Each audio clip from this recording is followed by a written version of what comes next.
Meu nome é Maria Cristina dos Santos Costa, eu sou professora aqui do Instituto de Ciências Biológicas, Universidade Federal do Pará.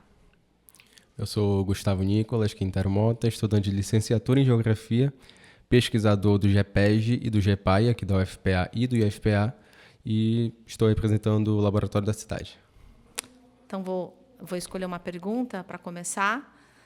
E a primeira pergunta aqui que eu estou sorteando é: até onde vai a responsabilidade individual na crise climática? Para você. Para mim, até onde vai, eu acho que não dá para limitar até onde ela vai, porque eu acho que é tudo um conjunto, por conta da minha perspectiva de vida, de filosofia também, de que eu não dissocio a natureza da humanidade. Então, acho que tudo faz parte de um corpo. Obviamente, há umas problemáticas a se discutir, por exemplo, questões do capitalismo, questões industriais e, obviamente, a ação antrópica que tem no meio ambiente, mas eu acho que tudo é um conjunto. Então, por ser um conjunto, as responsabilidades são conjuntas também, né?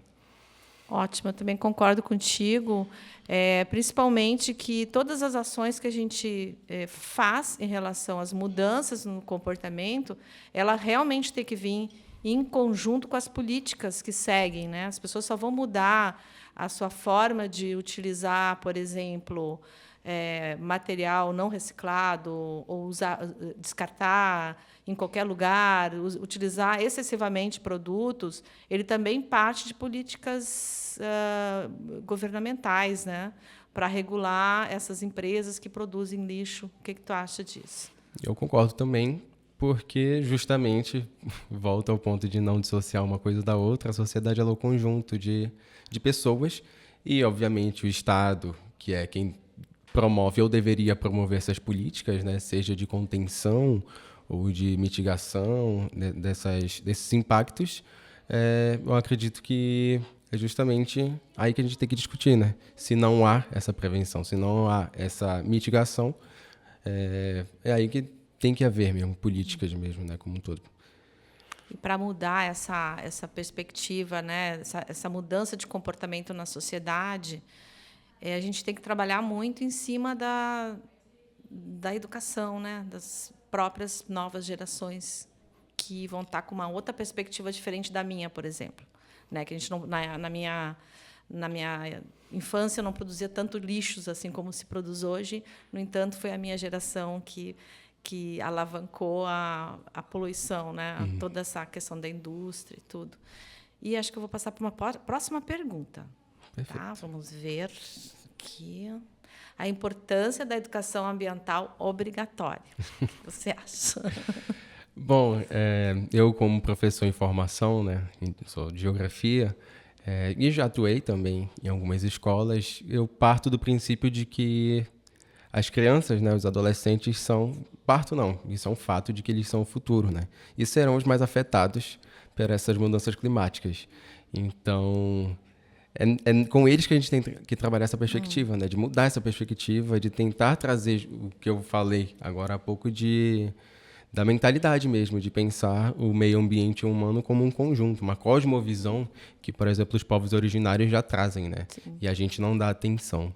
Então, de fato, na escola, tem que ser obrigatório mesmo essa educação ambiental. Eu também concordo com isso e ainda acrescento que a educação ambiental ela não deve ser tratada como um tema isolado, e sim dentro de todas as temáticas na formação de um aluno, não só aquele aluno que vai aprender matemática, educação ambiental, português. Não, a educação ambiental ela tem que estar dentro de tudo isso, ela tem que fazer parte de forma transversal de toda a educação, que aí sim a coisa vai funcionar. Se a gente tiver uma disciplina só de educação ambiental, não vai adiantar nada, a gente vai ficar sentado vendo as coisas acontecerem. Então, eu acho que quando você se torna parte desse processo, aí sim você consegue mudar mentalidades. Aproximar mesmo esse conhecimento científico da realidade, né, dos alunos, por exemplo. Então, por exemplo, falando de geografia, que é a minha área, né, Se você parte para discutir, por exemplo, questões de hidrografia, os alunos não sabem, porque justamente está muito distante da realidade deles, mas às vezes está tão perto que eles nem imaginam, né? Bom, então, concluindo, quero agradecer a todos, né, pelo convite e prazer, Nicolas, te conhecer. Satisfação conhecer também e agradeço a toda a equipe.